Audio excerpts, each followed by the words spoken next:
Shalom jemaat Tuhan, Bapak Ibu yang terkasih. Saat ini kita akan melakukan ibadah kita kembali bersama-sama.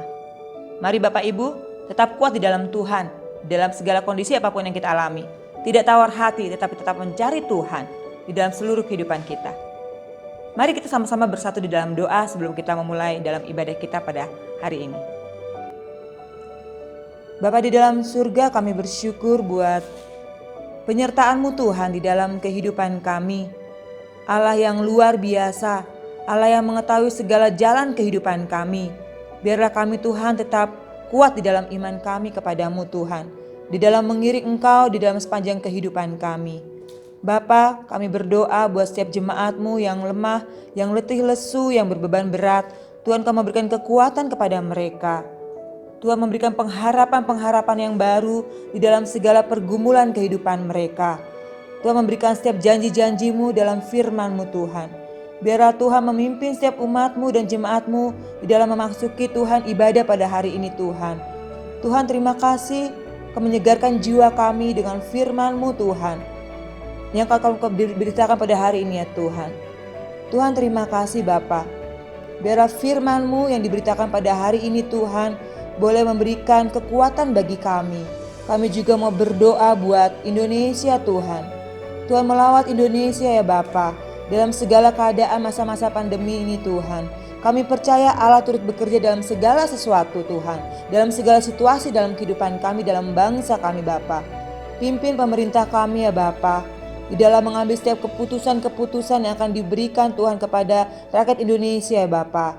Biarlah seluruh rakyat Indonesia juga Tuhan boleh mendukung dalam setiap kebijakan-kebijakan yang diberikan pemerintah bangsa kami Bapa.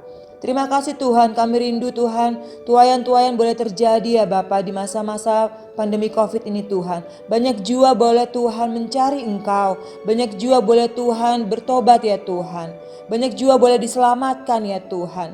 Tuhan terima kasih, pada hari ini kami bersuka cita buat segala kebaikan Tuhan di dalam kehidupan kami ya Bapa. Terima kasih Tuhan, kami mau siap untuk masuk di dalam memuji dan memuliakan nama Tuhan. Haleluya, amin. Shalom Bapak Ibu Saudara sekalian, kita mau bersuka cita hari ini, amin. Kita mau masuk baiknya dengan sukacita, dengan sorak-sorai kemenangan, amin. Angkat pujian, kita mau bersuka cita siang hari ini, haleluya.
mengucap syukur ya Bapa. Kami berterima kasih Tuhan. Engkau yang mengasihi kami. Engkau yang memiliki kami. Terima kasih Tuhan. Terima kasih Haleluya. Terima kasih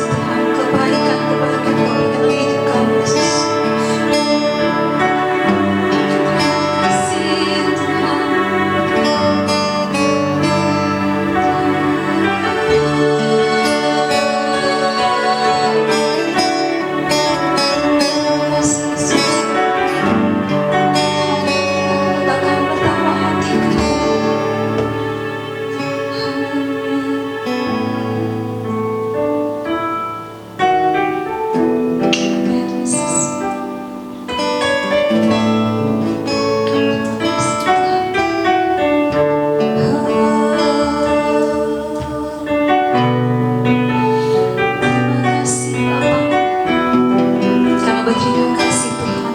Kebaikan-kebaikan Kau berikan dalam hidup kami Yesus. Terima kasih Tuhan. Betapa hatiku berterima kasih. Betapa hatiku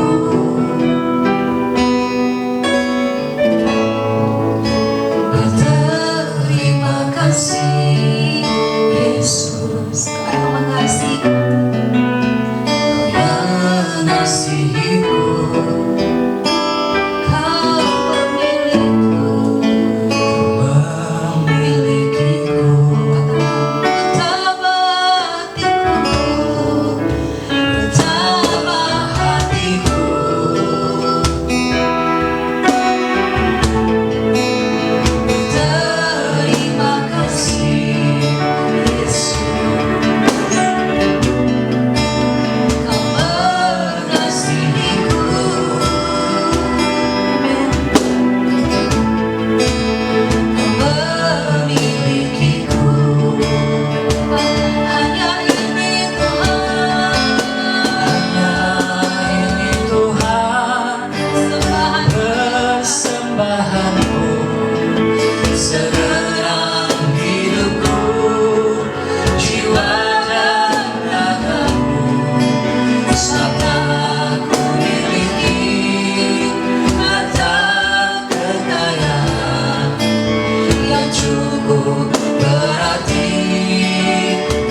Shalom, selamat pagi seluruh jemaat yang dikasihi Tuhan.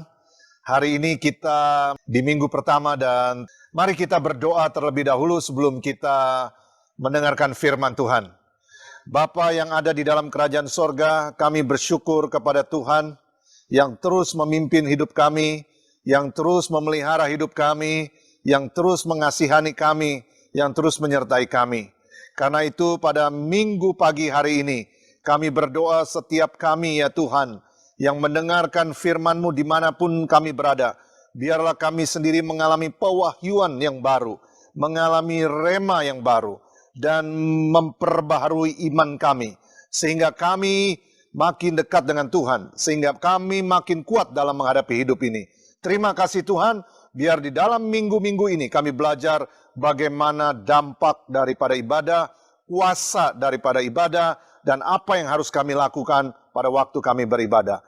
Terima kasih Bapa. Berkati setiap orang yang mendengarkan firman Tuhan ini. Kalau mereka mengalami kesusahan, Tuhan hiburkan. Kalau mereka mengalami putus asa, biar Tuhan memberikan harapan. Dan mereka yang mengalami jalan buntu, Tuhan memberikan jalan keluar. Karena Tuhan adalah creator, maka kami tahu Tuhan adalah kreatif. Sumber kreatif, tidak ada yang mentok bersama Tuhan. Terima kasih Bapa. Di dalam nama Tuhan Yesus Kristus, kami berdoa, haleluya. Mari sama-sama kita katakan, amin. Bapak, Ibu, Saudara sekalian dikasihi oleh Tuhan, tema atau judul khotbah pada pagi hari ini adalah menjadikan ibadahmu berkenan.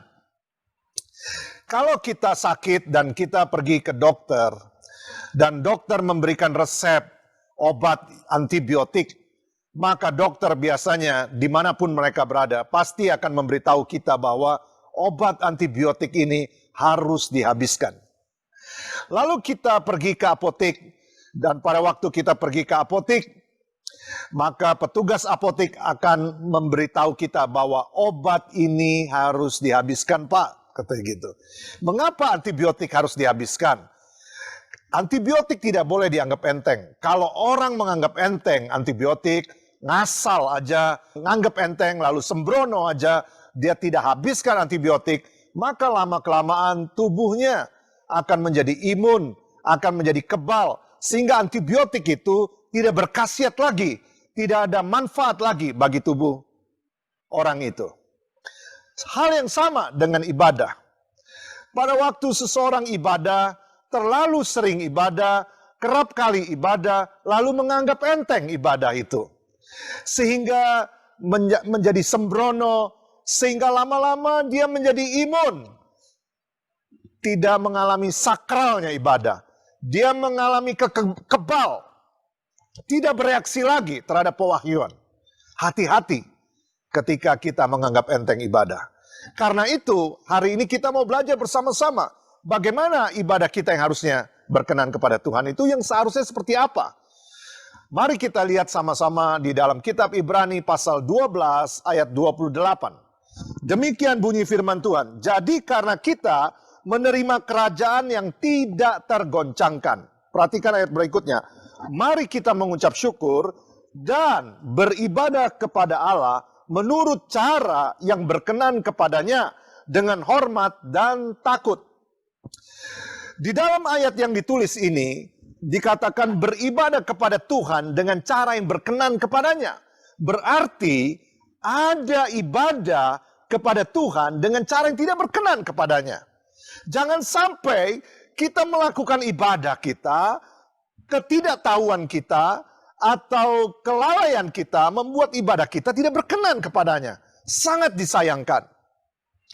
Nah, mari kita belajar bersama-sama apa yang harus kita lakukan untuk memiliki ibadah yang berkenan kepada Tuhan. Nah, kata ibadah di sini, beribadah kepada Allah menurut cara yang berkenan kepadanya, itu dipakai kata worship. Nah, kalau kita lihat di dalam Alkitab, kata worship pertama kali muncul di dalam Alkitab, itu adalah di dalam kitab Kejadian pasal 22 ayat 5. Mari kita baca bersama-sama Kejadian pasal 22 ayat 5. Demikian firman Tuhan. Kata Abraham kepada kedua bujangnya itu, tinggallah kamu di sini dengan keledai ini. Aku beserta anak ini akan pergi ke sana. kami akan sembayang. Sesudah itu kami kembali kepadamu. Kata sembayang di situ menggunakan kata worship. Itulah kata worship, kata ibadah pertama kali muncul di dalam Alkitab. Kata worship pertama yang pertama kali muncul di dalam Alkitab adalah di dalam kitab Kejadian 22 ayat 5. Mari kita teliti bagaimana Abraham melakukan ibadahnya. Sehingga ibadah yang dilakukan Abraham itu ibadah yang berkenan kepada Tuhan. Mari kita teliti ayat demi ayat. Nah, bacaan diambil dari Kejadian 22 ayat 1 sampai 19. Nah, saya mengambil 4P untuk menggampangkannya atau mensimpelkannya. 4P untuk memiliki ibadah yang berkenan kepada Allah. P yang pertama, pewahyuan. Dikatakan di dalam ayat ke-1 dan ke-2. Setelah semuanya itu Allah mencoba Abraham. Ia berfirman, saudara garis bawahi berfirman kepadanya, Abraham, lalu sautnya, ya Tuhan. Firman-Nya, garis bawahi kata firman-Nya.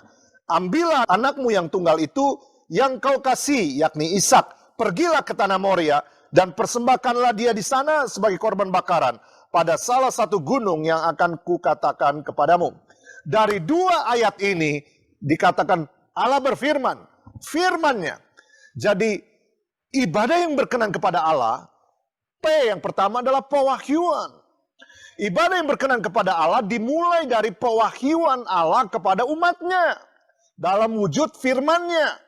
Jadi Allah yang menjadi pusatnya.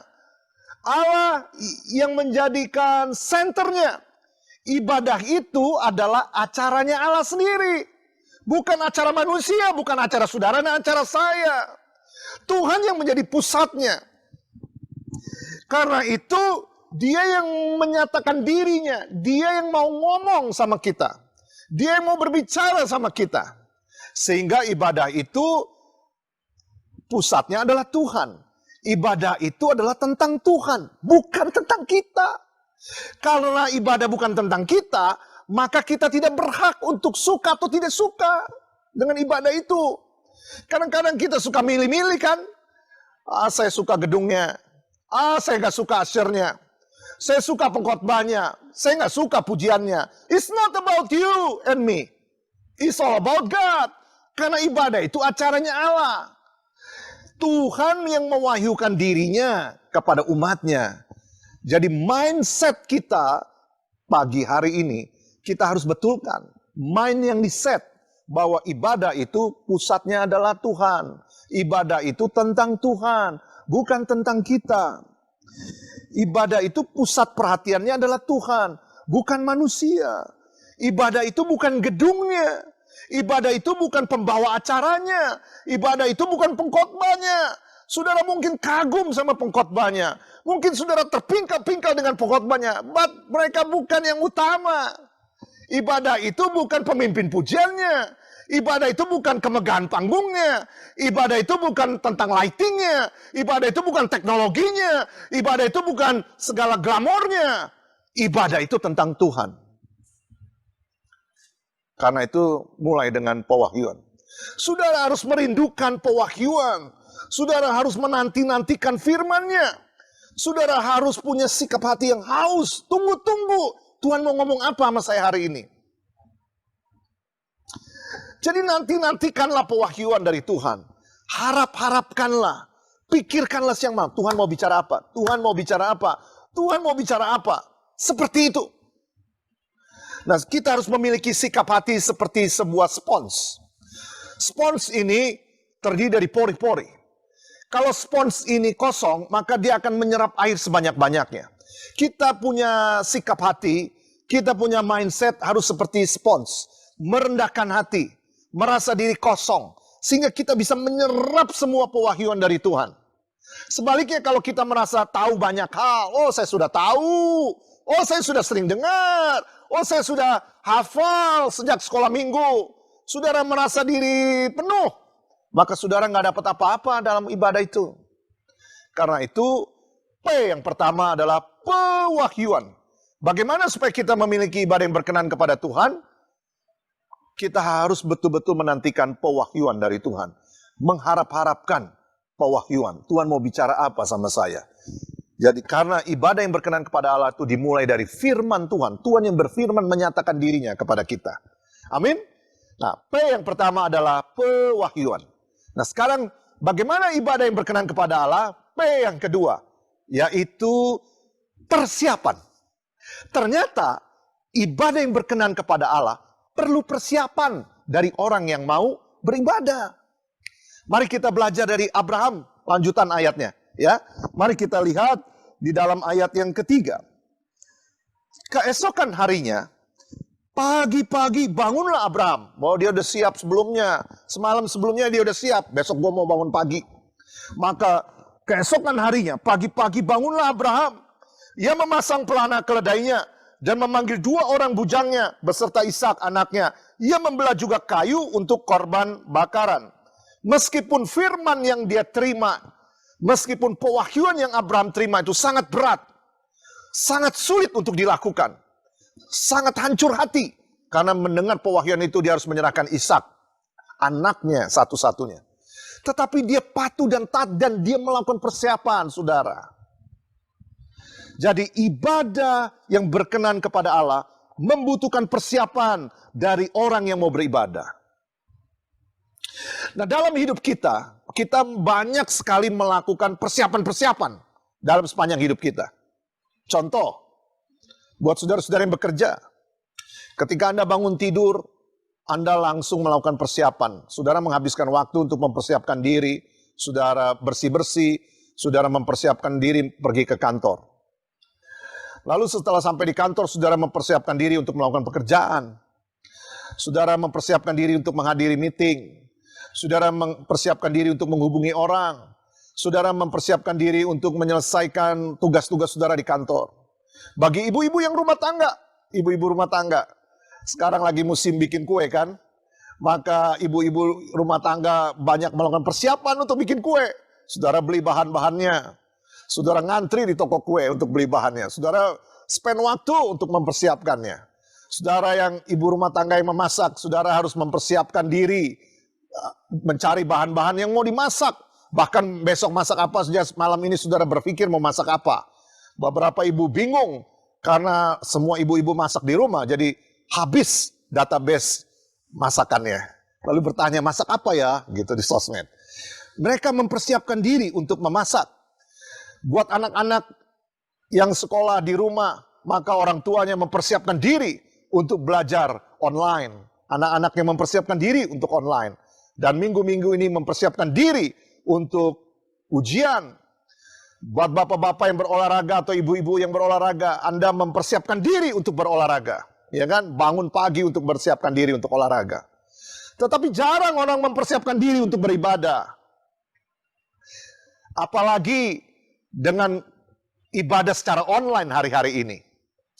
Kalau ibadah di dalam gedung gereja aja datang sering terlambat, saya nggak bisa bayangkan kalau ibadah secara online. Karena nggak ada yang ngawasin saudara.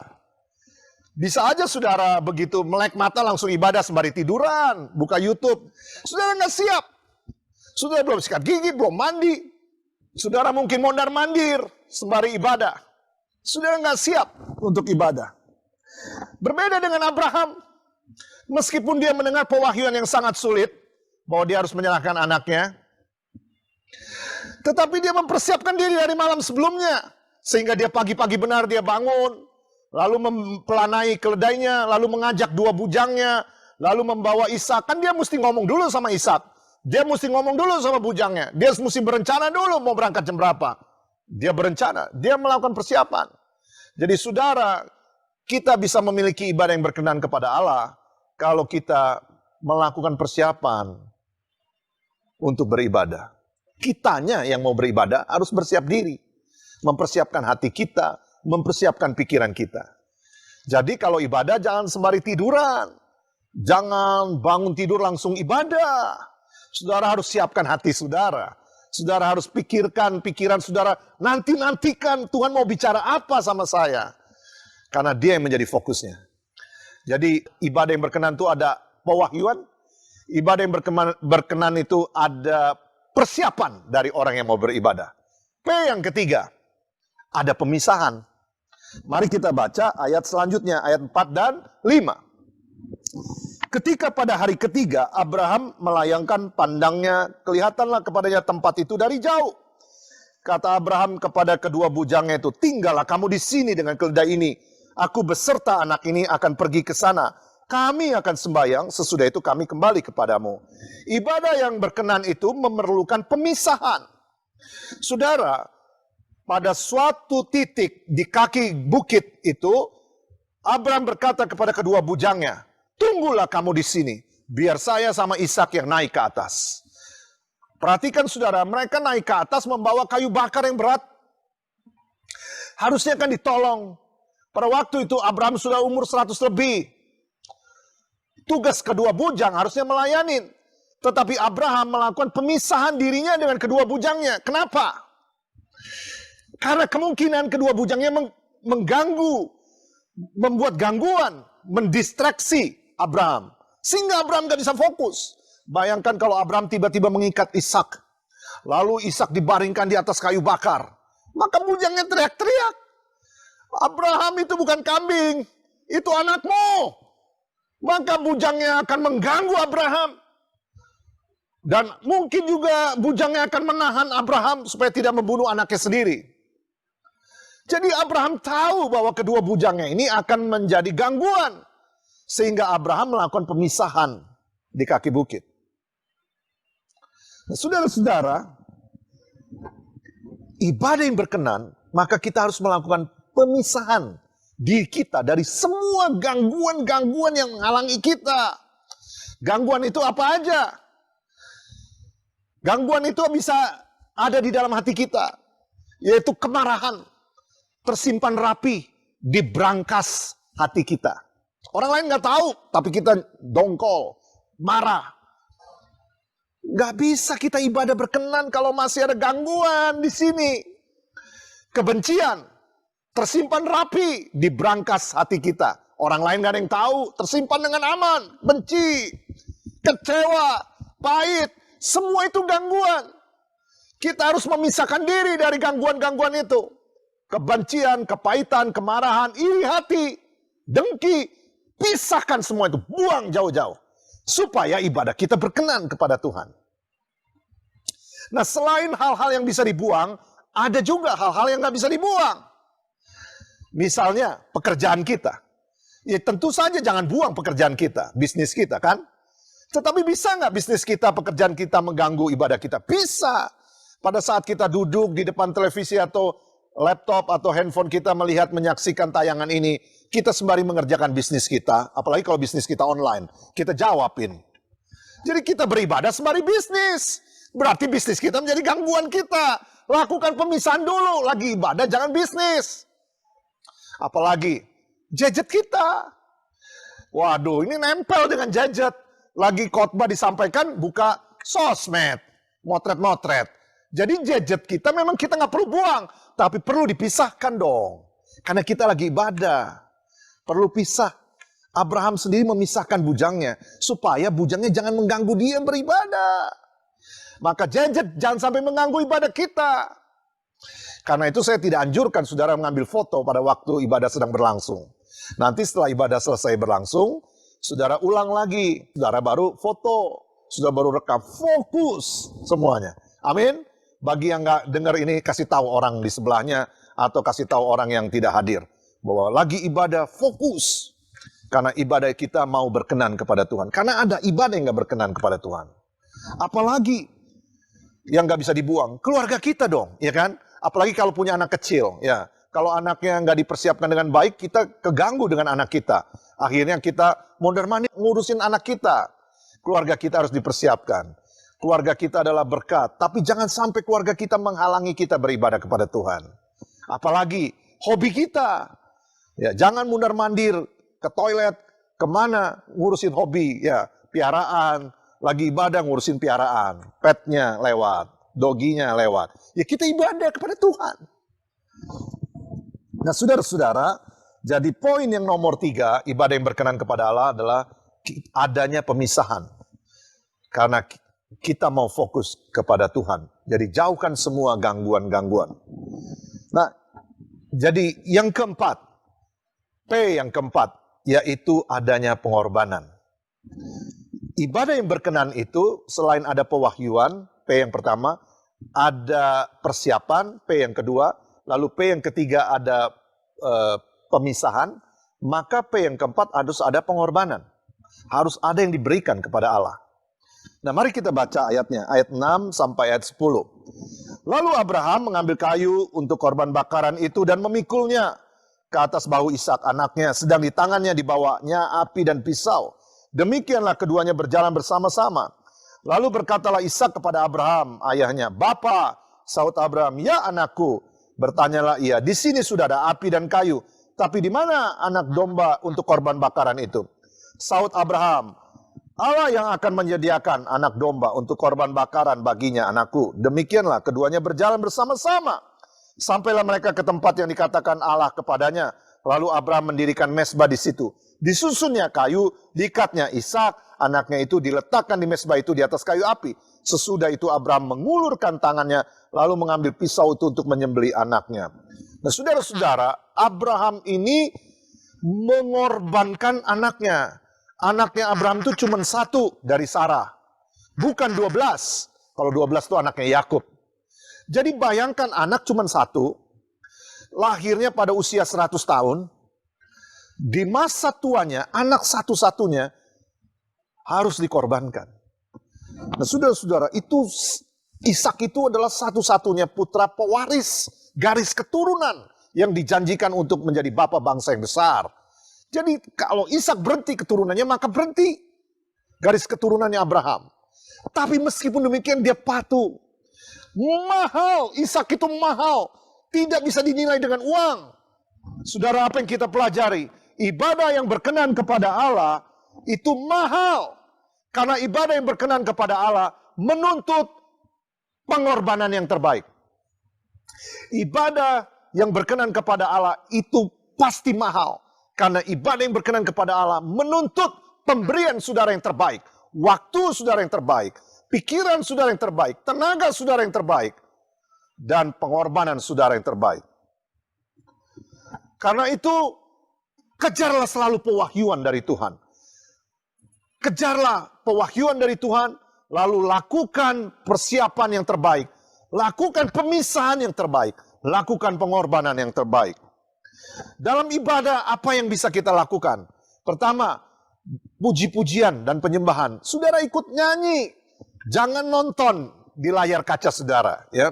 Karena ibadahnya secara online, maka saudara kadang-kadang bisa terpaku, duduk dan ngamatin. Lalu bergumam. Saudara ikut nyanyi. Saudara ikut nyanyi. Itu adalah ibadah yang berkenan kepada Allah. Menuntut pengorbanan yang terbaik. Selain saudara menyanyi pujian dan menyanyikan penyembahan, saudara juga mencatat firman Tuhan yang disampaikan. Lalu saudara memberikan persembahan, mengembalikan persepuluhan yang terbaik kepada Tuhan. Memberikan persembahan yang terbaik buat Tuhan. Karena itu selalu setelah selesai ibadah selalu ada tayangan bagaimana cara memberikan persembahan secara online. Nah, bukan cuma dana, tapi saudara juga bisa berikan tenaga. Kalau saudara punya kemampuan mengedit video, kalau saudara punya kemampuan membuat YouTube, kalau saudara punya kamera nganggur di rumah, dan saudara punya waktu, mari tolongin gereja-gereja Tuhan di Indonesia. Berapa ratus gereja Tuhan di Indonesia nggak bisa mengadakan ibadah online hari-hari ini. Saudara, mari sediakan waktu saudara untuk syuting pendetanya, lalu post untuk di YouTube supaya jemaatnya bisa ikutan ibadah secara online. Anda bisa lakukan yang terbaik buat Tuhan. Ibadah yang berkenan kepada Allah itu mahal. Karena ibadah yang berkenan kepada Allah itu menuntut pengorbanan yang terbaik. Karena Dia selalu memberikan kepada kita yang terbaik. Kalau sampai ibadah kita berkenan kepada Allah, serem saudara. Kenapa serem? Tuhan membawa dampak atau Tuhan memberikan dampaknya. Yaitu yang pertama, Tuhan menyediakan. Kita baca ayat selanjutnya. Yehova Jireh. Ayat 11, tetapi berserulah malaikat Tuhan dari langit kepadanya. Abraham, Abraham, sautnya, ya Tuhan. Lalu dia berfirman, jangan bunuh anak itu, jangan kau apa-apakan dia, sebab telah ku ketahui sekarang bahwa engkau takut akan Allah. Dan engkau tidak segan-segan untuk menyerahkan anakmu yang tunggal kepadaku. Lalu Abraham menoleh dan melihat seekor domba jantan di belakangnya, yang tanduknya tersangkut dalam belukar. Abraham mengambil domba itu, lalu mengorbankannya sebagai korban bakaran, sebagai pengganti anaknya. Dan Abraham menamai tempat itu, Tuhan menyediakan, Yehova Jireh. Sebab itu sampai sekarang dikatakan orang di atas gunung, Tuhan akan disediakan. Saudara-saudara, di dalam situasi-situasi COVID-19 hari-hari ini, banyak orang mengalami kekurangan.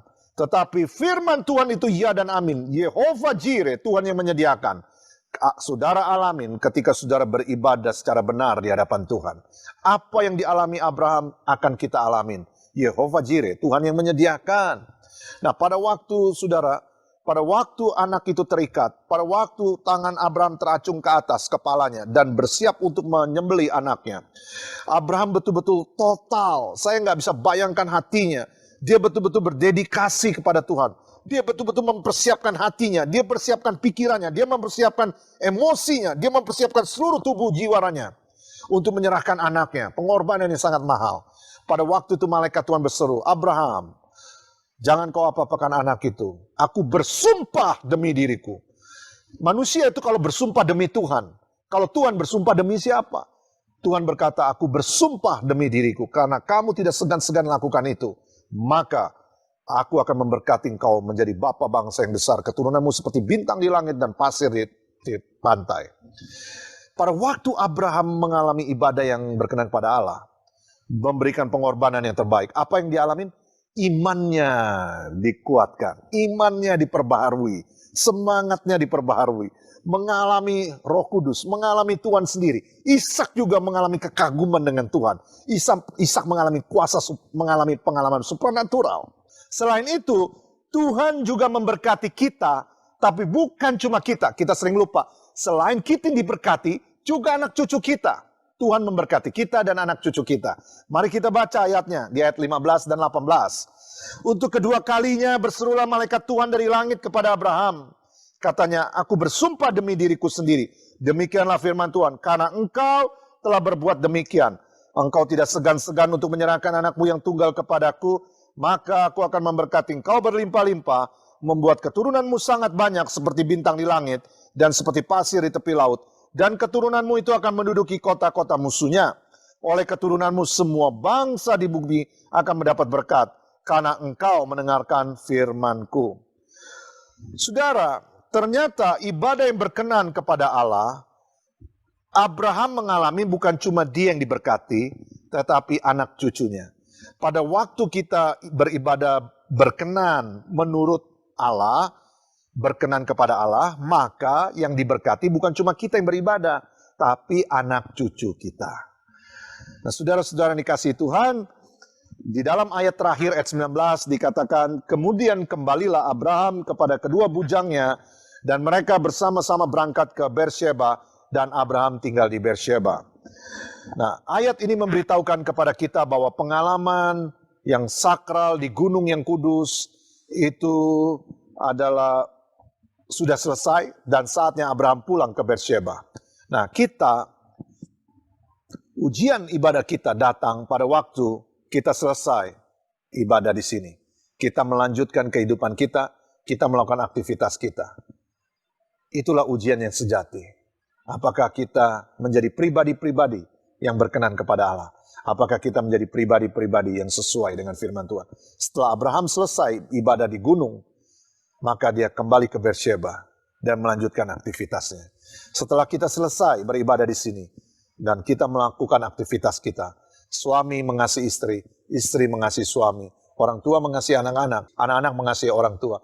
Lakukan yang terbaik dan itu menjadi berkat, menjadi saksi kita dimanapun kita berada, menjadi saksi-saksinya Tuhan.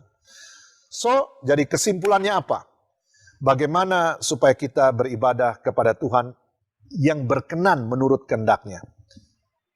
Karena bisa juga kita beribadah tidak berkenan kepada Tuhan. Bagaimana kita bisa beribadah yang berkenan menurut kehendak-Nya? Yang nomor satu, kejarlah pewahyuan. P yang pertama pewahyuan. Kejarlah pewahyuan. Rindukanlah firman-Nya. Rindukanlah Tuhan bicara kepada saudara. Sikap hati kita seperti spons, di mana kita merasa diri rendah hati, kita merendahkan diri kita mengosongkan diri kita supaya kita menerima sebanyak-banyaknya spons. Supaya menerima sebanyak-banyaknya. Ketika kita merasa tahu semua, ketika kita merasa, saya udah tahu, maka saudara udah penuh. Gak ada yang bisa masuk lagi. Yang kedua, persiapan. Mulai sekarang kita kalau ibadah kita harus bersiap. Fokus pada Tuhan. Kita harus mempersiapkan diri kita. Menjauhi semua gangguan-gangguan yang mengganggu kita. Dan P yang ketiga adalah pemisahan. Kita harus memisahkan diri kita. Dari semua gangguan. Dari semua hal yang bisa mengakibatkan kita teralih fokusnya.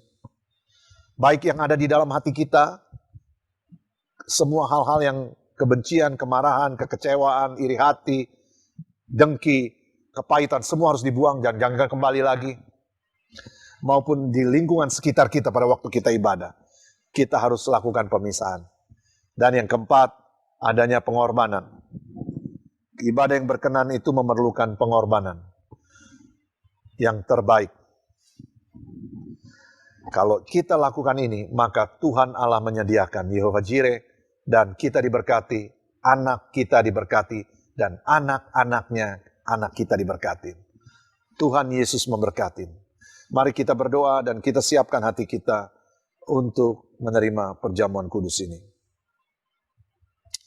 Bapa di dalam surga, pada waktu kami belajar pada pagi hari ini, kadang-kadang kami imun sebagai orang Kristen, sudah kebal menganggap enteng ibadah.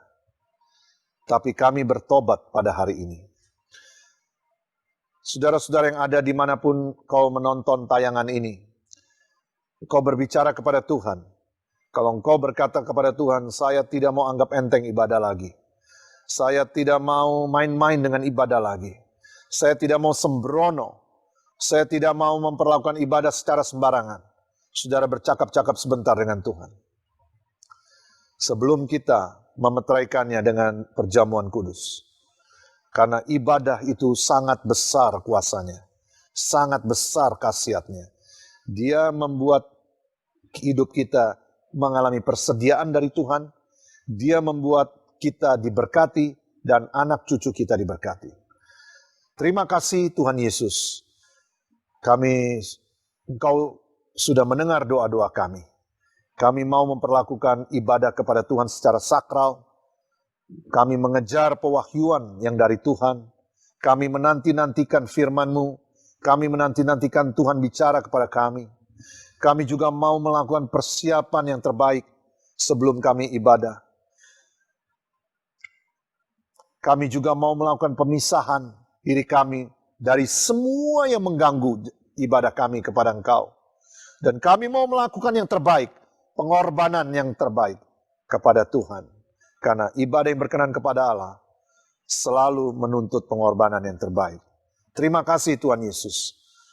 Kami siap melakukan yang lebih baik lagi dalam ibadah kami selanjutnya. Di dalam nama Tuhan Yesus kami berdoa. Haleluya, amin. Demikian firman Tuhan yang saudara dengar hari ini. Bapak, Ibu, Saudara sekalian, tiba saatnya kita akan mengadakan perjamuan kudus. Sebelum Bapak Ibu mengambil roti dan anggur, mari kita mempersiapkan hati kita terlebih dahulu. Saudara perlu berdoa kepada Tuhan. Kalau ada ganjelan, ada hal-hal yang tidak kudus, ada hal-hal yang tidak suci, saudara minta ampun di hadapan Tuhan. Karena firman Tuhan berkata demikian, sebab setiap kali kamu makan roti ini dan minum cawan ini, kamu memberitakan kematian Tuhan sampai Dia datang. Jadi barang siapa dengan cara yang tidak layak makan roti atau minum cawan Tuhan, dia berdosa terhadap tubuh dan darah Tuhan. Karena itu hendaklah tiap-tiap orang menguji dirinya sendiri, sesudah itu ia makan roti dan minum dari cawan ini. Sementara pujian ini dinaikkan, saudara periksa hati saudara. Kalau ada kesalahan, saudara minta ampun di hadapan Tuhan. Karena firman Tuhan berkata, kalau kita sungguh-sungguh minta ampun kepadanya, maka Tuhan akan menghapus semua dosa-dosa kita. Inilah saatnya kita periksa diri kita supaya kita layak makan roti dan minum anggur perjamuan. Bagi Bapak Ibu yang tidak punya roti dan anggur perjamuan, Bapak Ibu bisa ambil roti tawar, biskuit, atau minuman yang berwarna. Mari kita siapkan hati kita. Bapak Ibu Saudara sekalian, mari kita angkat roti di tangan kita tinggi-tinggi. Demikianlah firman Tuhan, sebab apa yang telah kuteruskan kepadamu, telah kuterima dari Tuhan, yaitu bahwa Tuhan Yesus pada malam waktu diserahkan, Dia mengambil roti, dan sesudah itu Dia mengucap syukur atasnya. Dia memecah-mecahkannya dan berkata, inilah tubuhku yang diserahkan bagi kamu. Perbuatlah ini menjadi peringatan akan aku. Saudara, bukankah roti yang atasnya kita mengucap syukur ini adalah persekutuan kita dengan tubuh Kristus? Amin. Dalam nama Tuhan Yesus, mari kita makan.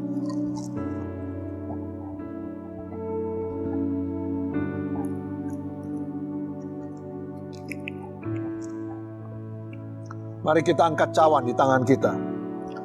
Demikian juga Dia mengambil cawan sesudah makan lalu berkata, cawan ini adalah perjanjian baru yang dimeteraikan oleh darahku. Perbuatlah ini setiap kali kamu meminumnya, menjadi peringatan akan aku. Saudara, bukankah cawan pengucapan syukur kita yang atasnya kita mengucap syukur adalah persekutuan kita dengan darah Tuhan Yesus Kristus? Karena itu, minumlah di dalam nama Tuhan Yesus. Mari kita mengucap syukur kepada Tuhan. Terima kasih Tuhan Yesus untuk karya penebusan di kayu salib. Maka kami tahu semua yang sakit Tuhan sembuhkan. Semua yang luka Tuhan balut. Semua yang putus pengharapan Tuhan berikan pengharapan. Semua yang berbeban berat letih lesu Tuhan lapangkan. Tuhan beri kelegaan. Tuhan berikan cooking daripadamu. Semua yang sedang menghadapi pergumulan, Tuhan angkat pergumulannya. Tuhan berjalan bersama-sama mereka. Terima kasih Tuhan, diberkati umat-Mu. Jemaat Tuhan, mari kita doa seperti yang diajarkan oleh Tuhan Yesus. Bapa kami yang di sorga, dikuduskanlah nama-Mu, datanglah kerajaan-Mu, jadilah kehendak-Mu di bumi seperti di sorga. Berikanlah kami pada hari ini makanan kami yang secukupnya, dan ampunilah kami akan kesalahan kami, seperti kami juga mengampuni orang yang bersalah kepada kami. Dan janganlah membawa kami ke dalam pencobaan, tetapi lepaskanlah kami daripada yang jahat. Karena Engkaulah yang punya kerajaan dan kuasa dan kemuliaan sampai selama-lamanya. Amin. Mari kita bangkit berdiri.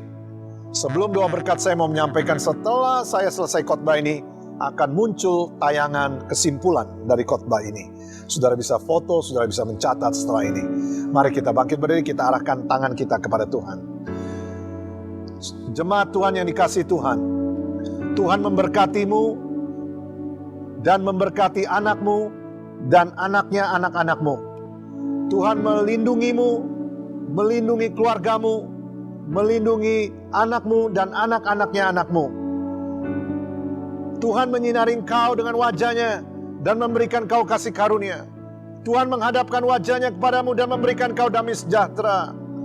Karena itu, pulanglah, bawalah berkat dan rahmat dari Allah Bapa, cinta kasih dari Tuhan Yesus Kristus, penyertaan dan kuasa Roh Kudus menyertai hidupmu di dalam nama Tuhan Yesus.